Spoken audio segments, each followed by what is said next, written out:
দ্রুততার সাথে আমরা কনজামশন লেড মডেল থেকে ইনভেস্টমেন্ট লেড মডেলে যেতে চাই।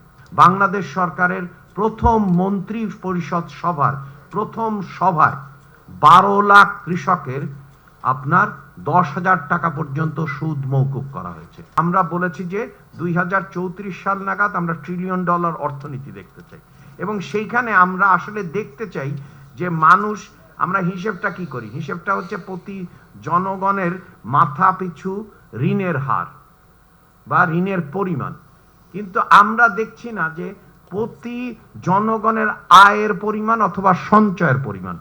কারণ এখন যদি আমরা এই সামনের দিকে এগোতে চাই, তাহলে তো নিম্ন মধ্যবিত্ত মধ্যবিত্ত এবং এর পরের পর্যন্ত আপনার পুঁজিবাজারে তাদের সক্রিয় অংশগ্রহণ করা দরকার।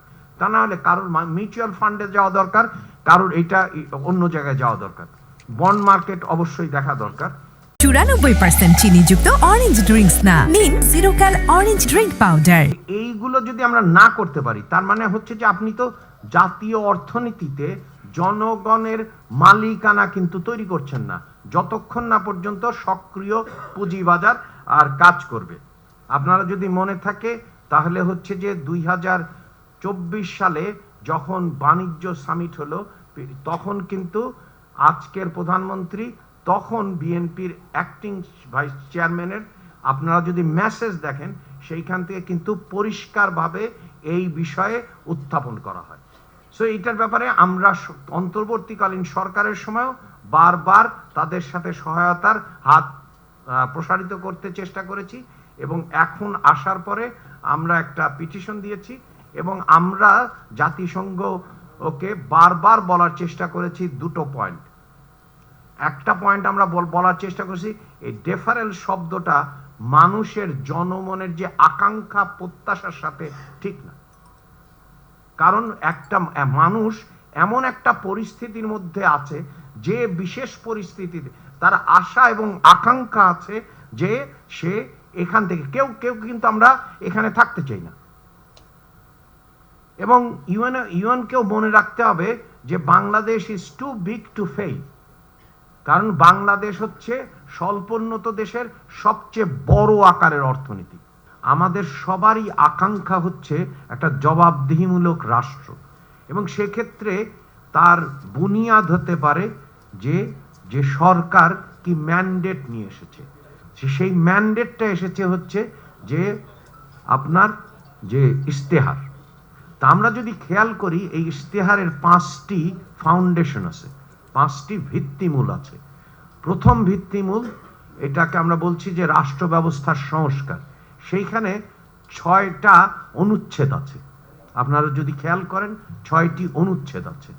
তারপরে যদি দেখেন যেটা আপনাদের আজকের বিষয়, সেই বিষয়ের বিরাট একটা অংশ জুড়ে হচ্ছে যে কিভাবে বৈষম্যহীন আর্থসামাজিক উন্নয়ন এবং টেকসই রাষ্ট্রীয় সক্ষমতা বাড়ানো যায়।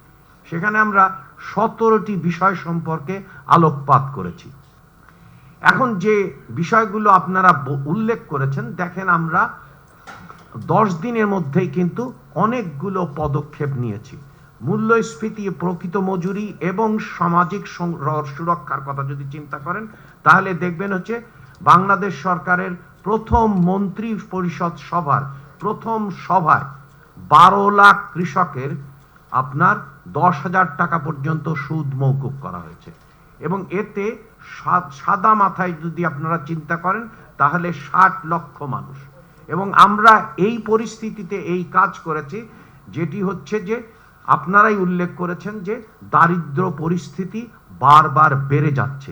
এখান থেকে আমরা দারিদ্র পরিস্থিতির যে অবনতি, সেটা যেমন কমাতে চাই, সাথে সাথে দারিদ্র পরিস্থিতি থেকে বের হয়ে এসে আমাদের যে লক্ষ্যমাত্রা সেগুলো অর্জন করতে চাই। এবং তার সাথে যদি আপনি খেয়াল করেন, এবার কোনো আন্দোলন করতে হয়নি। রমজান মাস চলছে, পোশাক শিল্পের আপনারা দেখেন বাংলাদেশের ইতিহাসে কখনো আন্দোলন করা ছাড়া এবং পুরা ঋণগুলোর ব্যবস্থা করা হয়েছে, এবং এখানে পোশাক শিল্প সমিতির এই সভাপতি আছেন, আমাদেরকে কিন্তু পরিষ্কারভাবে স্পষ্ট নির্দেশনা দেওয়া হয়েছে যে কারখানাগুলোতে কিভাবে সহায়তা দান করা হবে। তার মানে হচ্ছে যে মূল বিষয় যেটি নির্দেশ করে তা হচ্ছে যে জনগণের যদি ম্যান্ডেট এবং সেই ম্যান্ডেটের যদি পরিচালন করা হয় তাহলে নিঃসন্দেহে জাতি কিন্তু সামনের দিকে এগোতে পারে।